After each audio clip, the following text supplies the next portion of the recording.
స్వామి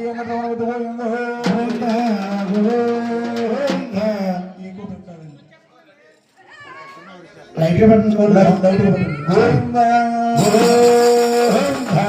గ్రామదేవత కొల్లారమ్మ తల్లి గోవింద.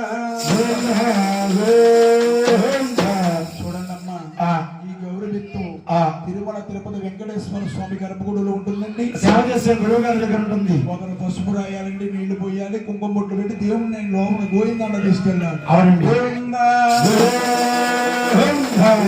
స్వామి గోవింద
ఎవరు